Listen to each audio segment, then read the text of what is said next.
오늘 우리가 나눌 은혜의 말씀은 마태복음 4장 16절에서 17절까지의 말씀입니다. 마태복음 4장 16절에서 17절까지의 말씀 다 같이 봉독하시겠습니다. 흑암에 앉은 백성이 큰 빛을 보았고 사망의 땅과 그늘에 앉은 자들에게 빛이 비치었도다 하였느니라. 이때부터 예수께서 비로소 전파하여 이르시되 회개하라 천국이 가까이 왔느니라 하시더라. 아멘. 오늘은 내 믿음이 너를 구원하였느니라 라는 제목으로 은혜를 나누고자 합니다. 흑암에 앉은 백성, 이게 바로 우리 인간의 모습입니다. 흑암에 앉은 백성, 그늘에 앉은 사망의 땅과 그늘에 앉은 자들, 이것이 바로 우리의 인간의 자화상입니다. 내던져진 존재, 이 세상에 내던져져서 살아가야 되는 그런 고독한 존재. 어제 제천 그 화재 사고 보니까 그 가족을 잃은 분들 정말 마음이 너무나 안타까울 것 같습니다. 그 분들도 지금 사망의 그늘에 앉은 경험을 하고 있어요. 많은 분들이 그런 경험을 하고 있습니다. 북한 땅의 수많은 동포들도 사망에 앉은 자들입니다. 흑암에 앉은 백성. 어떠한 희망이 없어요. 자기네들이 스스로 헤어나올 방법이 있습니까? 우리도 순간순간마다 내 자신의 힘만으로는 이겨나올 수 없는 그런 순간이 있습니다. 누군가의 구원을 바라야 되고 누군가가 도와주지 않으면 안 되는 상황이 있어요. 그때도 우리는 흑암에 앉은 백성이 되는 겁니다. 바로 그러한 존재에게 무엇이 희망일까? 그런 존재에게 유일한 희망은 무엇일까? 그 빛으로 오신 분이 바로 예수님이세요. 그것이 바로 성탄절의 메시지입니다. 오늘 한 아버지를 제가 소개하고자 합니다. 사망의 그늘에 앉은 백성입니다. 회당장 야이로인데요. 자기 딸이 죽게 되었어요. 자기 딸이 죽게 되어서 이제 예수님에게 나왔습니다. 우리 딸에게 손을 얹어서 낫게 해주세요. 지금 아주 위급한 상황입니다. 딸이 언제 죽을지 몰라요. 그러면 그 상황에서 무엇을 해야 됩니까? 응급조치를 하든지 의원을 부르든지 뭔가 살리려고 발버둥을 쳐야 되는데 그 상황에 아버지는 예수님에게 와서 멀리 계신 예수님에게 찾아와서 부탁을 합니다. 손을 얹어주세요. 우리 딸에게 와서 손을 얹어주세요. 이것은 예수님을 믿지 않으면 할 수 없는 부탁입니다. 예수님이 살려줄 거라는 확신이 없으면 그 상황에 그 아버지가 예수님에 가서 우리 딸에게 와서 손을 얹어주세요. 그러면 살겠습니다 라고 이야기할 수가 없습니다. 완전한 믿음으로 예수님께 나온 이 야이로는 회당장은 예수님을 크게 기대했어요. 자기의 운명을 바꿔줄 존재로 기대하고 온 겁니다. 그런데 예수님이 같이 가시긴 하는데 인파에 밀려서 너무나 많은 사람들에 밀려서 더디 가시다가 결국은 집에서 사람들이 와서 이야기합니다. 당신의 딸이 죽었습니다. 이 이야기를 들은 아버지의 심정은 어떻을까요? 유일한 희망으로 예수님을 모시고 가서 손을 얹게 하기만 하면 나을 거라고 생각했는데 가기 전에 죽은 겁니다. 인파에 밀려서. 예수님이 의지가 있는 건지 좀 서두르셔야 되는데 사람이 많은데 거기서 민기적 하시다가 결국 딸이 죽은 상황. 이 아버지의 심정은 어떨까요? 엄청난 절망이죠. 엄청난 절망과 함께 두려움이 밀려옵니다. 이제 내가 이 딸을 잃은 삶을 어떻게 감당해야 될까? 어떻게 살아야 될까? 그 상황에 예수님은 어떻게 보였을까요? 그 상황에서 예수님이 어떻게 보였을까요? 예수님 정말 기대의 눈으로 보였을까요? 아니면 예수님이 언제 어떻게 보일까요? 실망스럽게 보이는 겁니다. 예수님이 더 이상 기대가 안 되는 거죠. 죽어서 끝나서 없어진 이 상황에서 그저 이제는 절망의 그 울음을 울 수밖에 없는 상황. 어찌 보면 이 아버지, 예수님을 기대했지만 예수님으로부터 답을 얻기 전에 모든 것이 완전히 풍비박산 난 이 아버지의 심정이 진짜 흑암에 앉은 백성.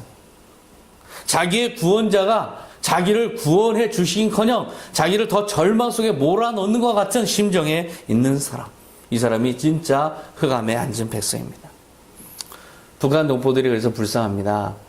자기네들을 구원할 메시아처럼 나타난 한 인간이 자기네들을 오히려 착취하는 악마로 왔다는 것. 구원자 때문에 고통받는 것. 이것이 정말 큰 아픔이죠. 이 아버지에게는 지금 그런 절망이 있습니다. 이제 예수님이 넌더리가 납니다. 예수님이 더 이상 기대가 안 돼요. 이제는 아무런 희망이 없는 상황. 그 유일한 구원자라고 생각해서 와서 손만 얹어 달라고 할 그 급박한 상황인데도 그렇게 부탁할 정도였는데 그분이 민기적 하시다가 결국 끝났기 때문에 이제는 더 이상 어떠한 희망도 없습니다. 어떠한 더 이상 기대할 게 없습니다. 두려움이란 다른 게 아닙니다. 우리가 절망한다는 건 다른 게 아니에요. 예수님한테 실망한 겁니다. 예수님한테 실망하면 그게 절망이에요. 예수님한테 희망이 있으면 아직 희망이 있어요. 근데 예수님한테 절망하면 그래서 그다음부터는 이제 희망이 없습니다. 그게 바로 흑암에 앉은 백성. 하나님의 백성인데 흑암에 앉았답니다. 하나님을 믿고 하나님을 따라야 되는 이 유대인들인데 왜 흑암에 앉았습니까? 하나님을 잃었어요. 더 이상 하나님을 기대할 게 없습니다. 유대인들이. 엄청난 포로 생활 속에서 하나님을 잃었어요. 그래서 흑암에 앉은 백성. 근데 예수님께서 그 흑암에 앉은 백성에게 말합니다. 마가복음 5장 36절 두려워하지 말고 믿기만 하라. 이 엄청난 말씀이죠. 사실 어떻게 두려워하지 않을 수 있습니까? 현실에서는 완전한 절망이거든요. 예수님의 현실에 절망한 사람에게 너 두려워하지 마라. 이 말씀 무엇입니까? 나 때문에 절망하지 마라. 나 때문에 실망하지 마라. 내가 너의 욕망을 지금 당장 충족시키지 못했다 해서 나 때문에 기대를 버리지 말아라. 믿기만 하라. 믿기만 하라 무슨 말씀이에요? 계속해서 기대를 가져달라. 구원자에 대해서 실망하지 말고 내가 너의 유일한 구원자임을 끝까지 믿어라. 끝까지 기대를 저버리지 말아라. 예수를 끝까지 놓치지 말아라. 내가 아무리 기도해도 안 되더라 이렇게 해서 절망하지 말고 끝까지 기대를 버리지 마라. 믿기만 하라. 끝까지 기대하라. 야이로는 따라갔습니다. 사실 그 상황에서 됐어요 하고 가버릴 수도 있어요. 근데 예수님하고 같이 그래도 집에 갑니다. 그 가는 아버지 심정 한번 생각해 보세요. 딸은 죽었고 이분은 무슨 마음이 있는지 믿기만 하라 하시면서 해맑은 모습으로 가십니다. 근데 그 옆에 따라가는 아버지 한번 심정 생각해 보세요. 굉장히 그게 믿음이 있는 마음일까요? 아니면 그냥 반신반의 자포자기일까요? 사실상 자포자기입니다. 우리가 뭔가 기적을 본다는 건 우리의 믿음이 아니에요. 예수님의 믿음이지. 예수님의 믿음이에요. 그냥 우리는 그냥 마지막 지푸라기 잡는 심정으로 예수님을 그냥 기대하고 있는 것 뿐이지 우리의 믿음이 아닙니다. 우리를 붙들어 주시는 예수님이 말씀하시는 그 말씀, 그것이 우리의 믿음의 근거예요. 바로 예수님께서 그렇게 믿음을 공급하십니다. 마가복음 5장 39절에 죽은 것이 아니라 잔다. 명백하게 죽은 현실을 지금 경험하고 있어요, 사람들은. 그래서 통곡하고 있어요. 고대 사회는 장례식이 나면 우는 사람들까지 고용해서 울었습니다. 그래서 그 집안이 난리가 난 거예요. 많은 사람들이 울고불고 시끄럽게. 근데 예수님께서 그거 좀 조용히들 해라.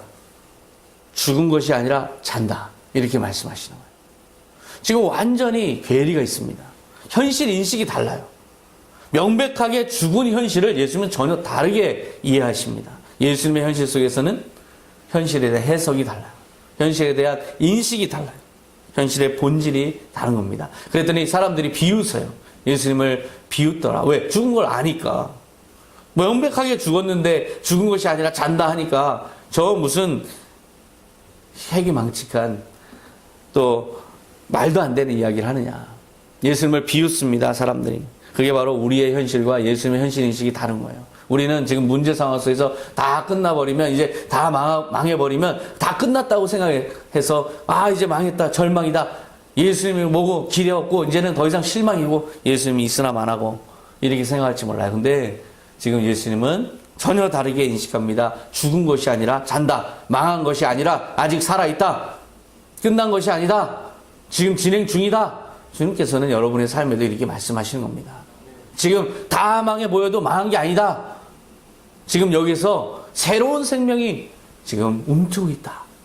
바로 그것이 예수님의 현실 인식이에요. 예수님의 현실 인식이 바로 우리의 현실 인식이어야 되는데 우리는 쉽지가 않습니다. 예수님 보여주지 않는 한은 우리는 믿지 못합니다.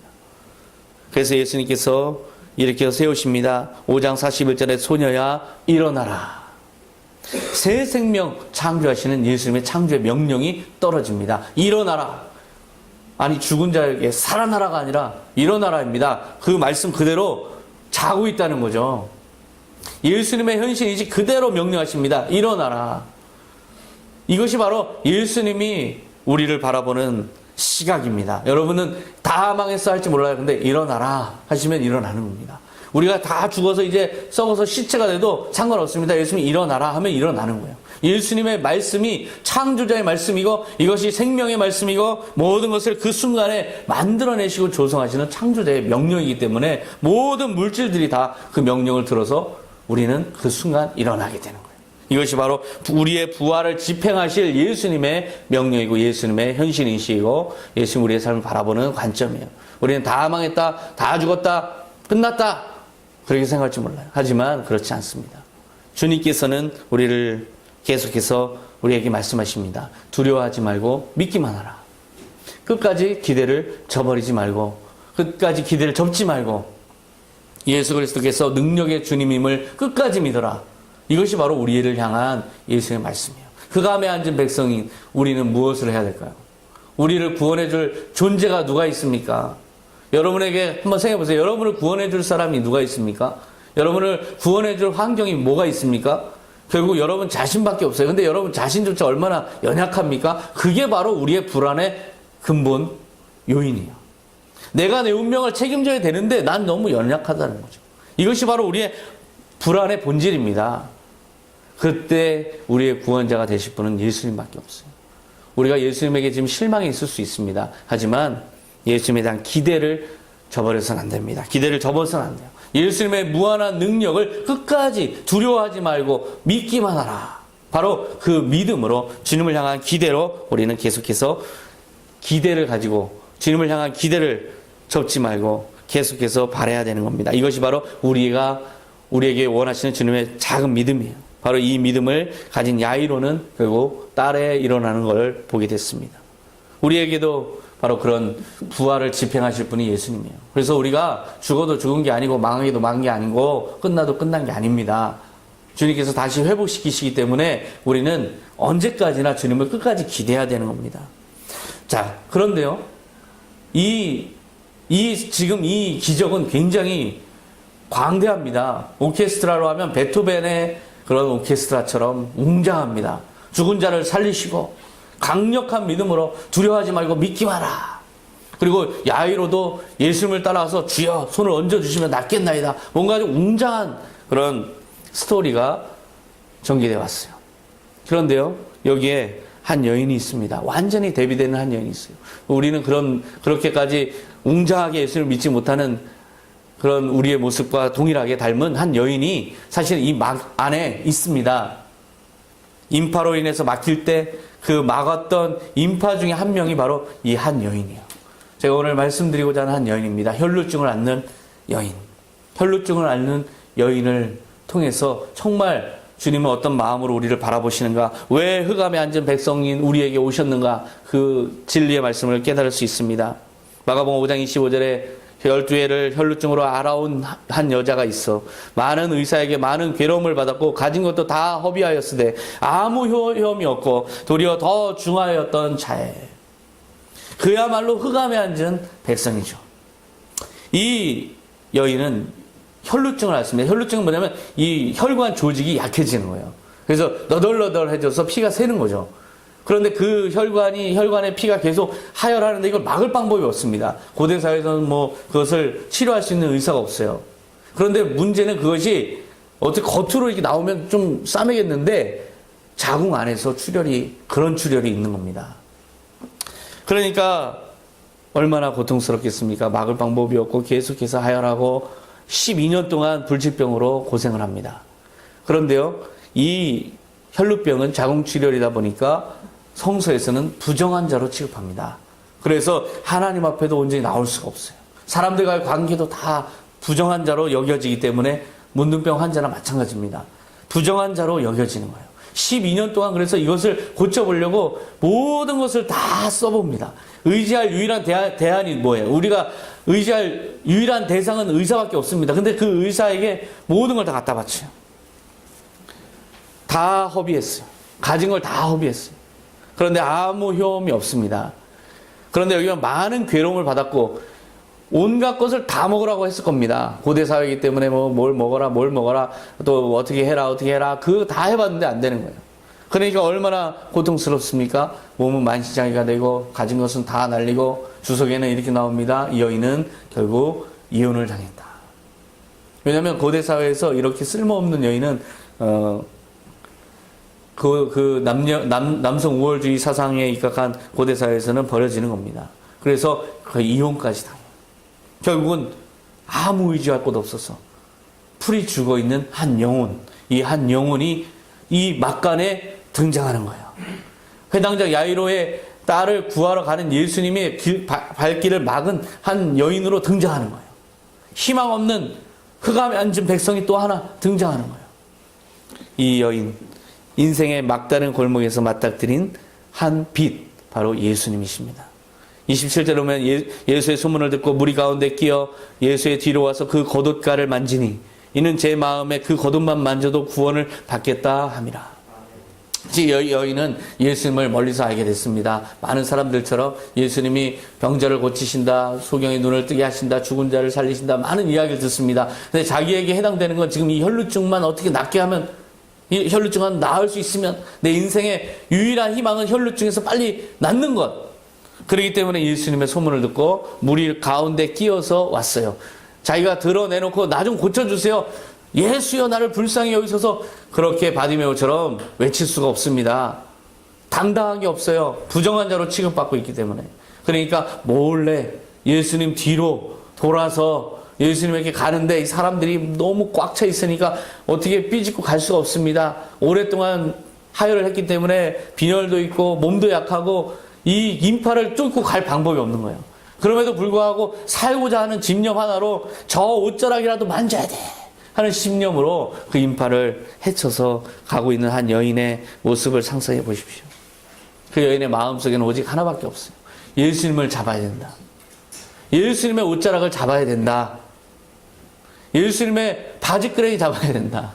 예수님의 십자가 붙잡아야 된다. 오직 그냥 예수님 붙잡아야 된다. 그거밖에 없어요.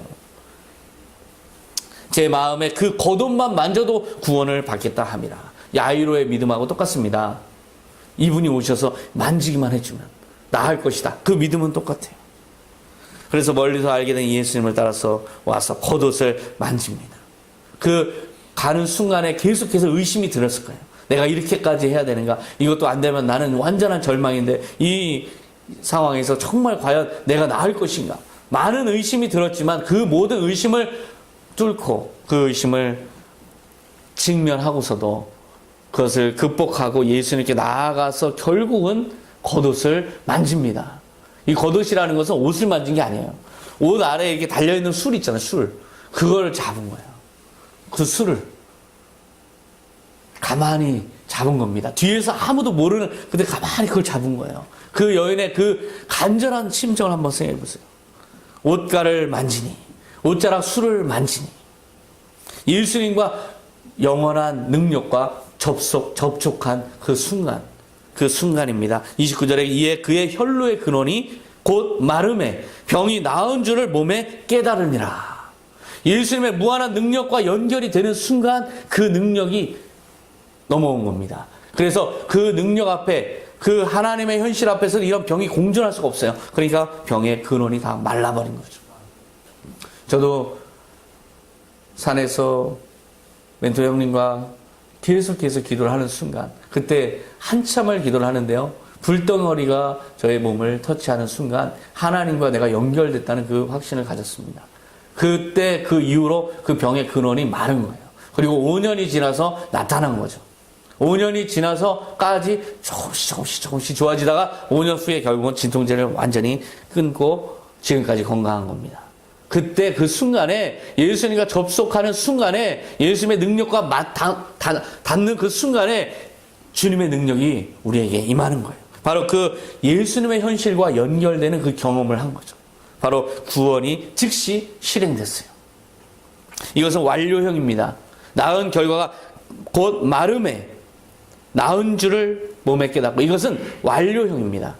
그 완료라는 것은 한 번의 사건으로 영속적인 영향력이 미친다는 거죠. 완전한 구원, 완전한 회복을 이룬 겁니다. 바로 이러한 경험을 했어요. 그런데요, 여기에서 그렇으면 이제 이 여인은 끝난 거예요. 자기의 원하는 목적은 다 달성했어요. 예수님을 통해서 모든 원하는 걸 다 이뤘어요.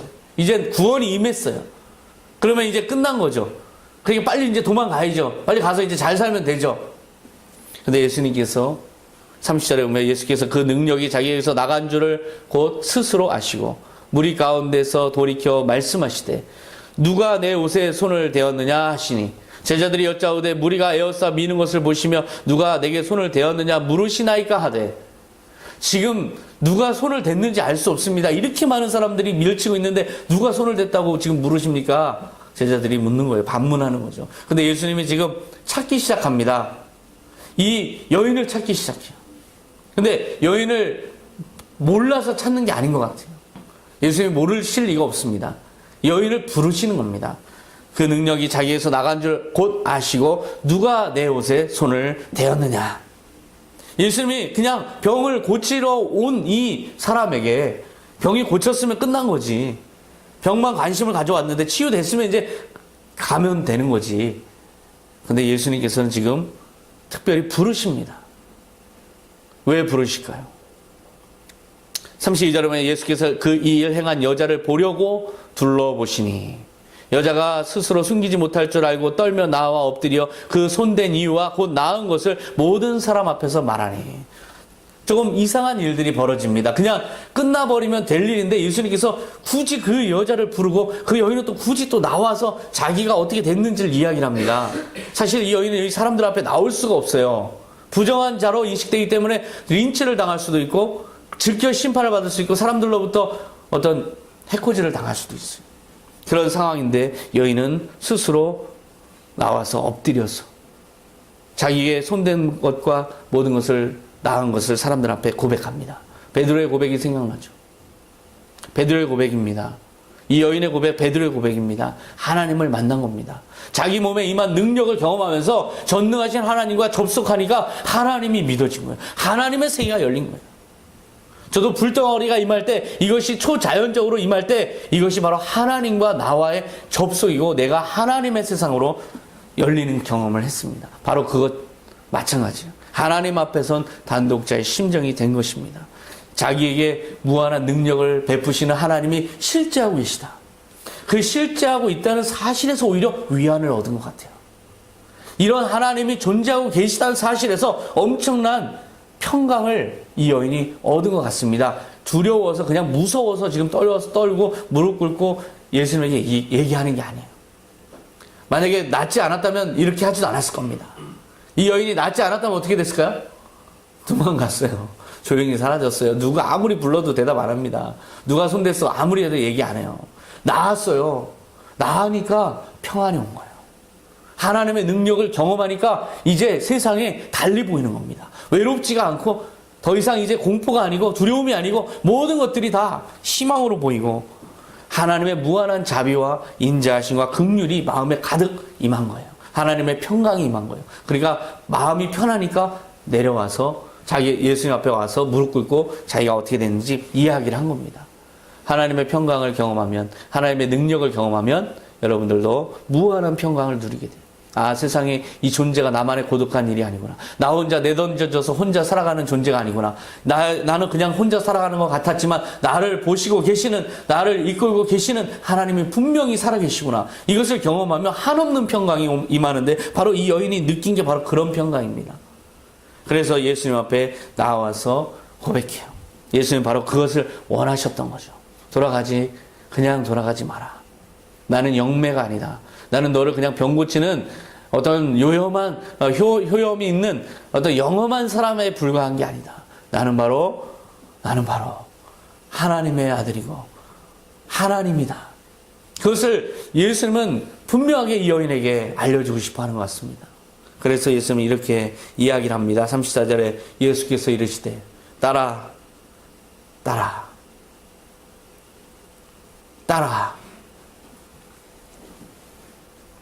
저는 이 따라에서 정말 많은 눈물을 흘렸습니다. 따라. 관계가 맺어집니다. 이 여인은 너무나 고독했어요. 살아온 날들이 다 고독이었어요. 너무나 공포였어요. 외로웠어요. 사람들 다 떠나고 의지할 곳 없는 그런 고독한 버려진 인생이라고 자신을 생각했어요. 그래서 그냥 몸이라도 나아보려고 지금 온 거예요. 예수님에게 몸이라도 나아보려고 온 거예요. 몸이 나았어요. 그런데 나았는데 그분이 자기에게 딸이라고. 예수님은 지금 잃어버린 딸을 찾은 것, 그 기쁨으로 이 여인을 찾고 있었던 겁니다. 그냥 돌아가지 말거라. 그냥 몸만 회복된다고 우리가 행복입니까? 몸이 회복되면 어때요? 또 다른 욕망이 또 우리를 죄 가운데 인도합니다. 몸이 회복돼서 주님을 정말 열심히 섬기고 그렇게 살아가지 않게 돼요. 우리가 몸이 건강해지면 또 다른 욕망이 생기고 그래서 또 죄를 짓고 또 막 살아갑니다. 아파야 주님 주님 하죠. 지금 이 예수님이 이 여인을 너무나 안타까워하시고 아파하시고 정말 진정으로 잃어버린 딸을 찾은 심정으로 이 여인이 다가온 것을 느꼈고 그 여인이 술이라도 만져서 자기가 병이 낫는 걸 보면서 그 마음에 너무나 감격이 있고 잃어버린 딸을 찾은 그 심정으로 애타게 부르신 겁니다. 내 옷에 누가 손을 대었느냐. 애타게 딸을 찾으신 거예요. 애타게 잃어버린 양을 찾으시는 바로 그런 주님의 그 마음이 딸아 여기에 나온 겁니다. 딸아 안심하라. 이제까지 공포 속에서 이제까지 고독하게 살았던 너의 아픔을 내가 다 알고 있다. 안심하라. 내 믿음이 너를 구원하였느니라. 아버지께로 가면 거기에 구원이 있다라고 생각하고 술이라도 잡으려고 왔던 옷자락이라도 잡으려고 그렇게 먼 길을 고통받으면서 의심의 모든 시험을 이기고 예수 앞에 나온 너 이제 너에게 평강이 임할지어다. 평안히 가라. 내 병에서 놓여 건강할지어다. 완전한 축복을 이 여인에게 전하기 위해서 애타게 부르셨던 겁니다. 누가 내 몸에 내 옷에 손을 대었느냐. 그 여인이 스스로 나와서 하나님 앞에 나와서 하나님과 조우하기를 주님께서 원하셨던 거죠. 집 나간 딸을 찾아 헤맨 애타는 아버지의 심정으로 이 여인을 애타게 부르시고 그 여인에게 따라 안심하라 말씀하신 것처럼 평안히 가라 말씀하신 것처럼 이 절망의 세상에 희망을 주러 오신 바로 그 사건이 성탄절입니다. 이 절망에 희망 없는 흑암에 앉은 백성에게 아들아, 딸아, 아버지가 직접 오신 거예요. 오셔서 다 몸짓고 피 흘려서 우리를 위해서 다 내어주신 겁니다. 그리고 우리에게 영원한 구원을 선포하신 그 사건이 바로 성탄절이에요. 말구에 놓인 예수님, 우리를 위한 예수님. 말구에서 초라하게 오신 그분이 바로 우리의 아버지입니다. 아버지가 바로 그 모습으로 오신 그분을 우리는 하나님의 아들이라고 그러는 거예요. 예수 그리스도라고 하는 겁니다. 그 삼위일체 하나님의 신비가 우리를 구원하시고 왔어요. 절망 가운데 앉아있는, 절망 가운데 흑암 가운데 아무런 희망 없고 아무런 의지할 곳 없고 고독하게 혼자 고독하게 살아가는 우리를 위해서 예수 오신 겁니다. 저는 여러분 한 영혼 한 영혼을 볼 때마다요 그 영혼의 고독을 봅니다. 여러분들은 저를 어떻게 생각할지 몰라요. 근데 저는 여러분의 고독을 봅니다. 여러분의 고독한 영혼을 봅니다. 여러분의 고독밖에 안 보여요. 여러분의 아무리 저에게 화려한 모습이라도 저는 여러분의 고독이 보입니다. 그 고독한 영혼, 혼자 아파하는 그 모습, 혼자 고독해서 혼자 힘들어서 찌들어서 너무나 희망 없어서 울부짖는 여러분의 영혼을 봅니다. 그 영혼을 주님께서 구원하시기 위해서 오신 거예요. 여러분에게 친구가 되어주시기 위해 오신 거고 여러분을 아버지로 부르러 오신 겁니다. 저에게도 바로 그런 경험이 있었습니다. 제 아버지가 술주정뱅이로 그냥 초가집 같은 곳에서 낮인데도 술을 막 먹고 개차반으로 그렇게 있는 그 환상을 보면서 저는 굉장히 울었습니다. 그런데 너무나 멋진 정장을 하시고 너무나 빛나는 옷을 입은 아주 너무나 키도 크고 멋진 분이 우리 마당으로 들어오는 거예요. 그러면서 저에게 가자고 하십니다. 우리 아버지 어떻게 합니까? 내가 너의 아버지다. 가자. 저분은 누구입니까? 그동안 너를 돌봤던 내가 보낸 너의 친구다. 진정 아버지는 나다. 나와 함께 가자. 저는 그때 아버지를 경험했습니다. 참 아버지, 바로 그분이 예수님이세요. 그리고 예수님이시고 우리 아버지세요. 이사야서 9장 6절, 이는 한 아기가 우리에게서 낳고 한 아들을 우리에게 주신 바 되었는데 그의 어깨에는 정사를 메었고 그의 이름은 기묘자라 모사라 전능하신 하나님이라 영존하시는 아버지라 평강의 왕이라 할 것입니다. 이분이 바로 예수님이십니다. 우리가 생각하는 아버지 어머니 따로 있는 게 아니에요. 우리의 영혼의 아버지세요. 이분이 바로 전능하신 하나님이시고 영존하시는 아버지십니다. 영존하신 아버지가 여러분의 아버지예요. 여러분을 애타게 찾으시는 거예요. 현실 속에서 고통받는 여러분에게 딸아, 아들아 부르시는 겁니다. 그리고 안심하라, 평안히 가라, 평강의 왕으로서 여러분에게 오신 그 사건, 이것이 바로 크리스마스입니다. 여러분에게 바로 그런 예수님을 만나는 성탄절 드시기 바랍니다. 그 믿음, 아버지를 찾는 그 작은 부르짖음 하나가 여러분을 구원하는 그 믿음이라는 걸 또한 깨달으시고, 여러분은 그냥 여러분 예수님의 능력만을 기대하지 마시고 예수님의 무한한 사랑도 기대하시기 바랍니다. 기도하겠습니다. 하나님 아버지 감사합니다. 주님, 이 성탄절을 맞아서 참 아버지 되신 주님을 묵상했습니다. 애타게 잃어버린 영혼들을 찾아서 이 땅에 오신 아버지의 그 심정, 모든 사람들에게 다 사랑을 베풀 수는 없었지만 주님, 특별히 고독한 한 여인을 만났을 때 주님께서는 아주 상징적으로 주님께서 우리의 참 아버지 되심을 보여주셨습니다. 따라 안심하라, 평안히 가라, 건강할지어다. 주님께서 그렇게 말씀하신 그 마음이 진정 우리를 향한 진심입니다. 그 아버지의 마음이 우리를 향한 진정 어린 마음입니다. 이 시간 우리가 주님을 믿을 때 주님의 능력만을 구하지 않고 오직 이 마음도 함께, 이 사랑의 마음도 함께 믿어서 진정 주님과 하나 되는 온전한 성탄절 되게 하여 주시옵소서. 감사드리며 예수님의 이름으로 기도하옵나이다. 아멘. 아들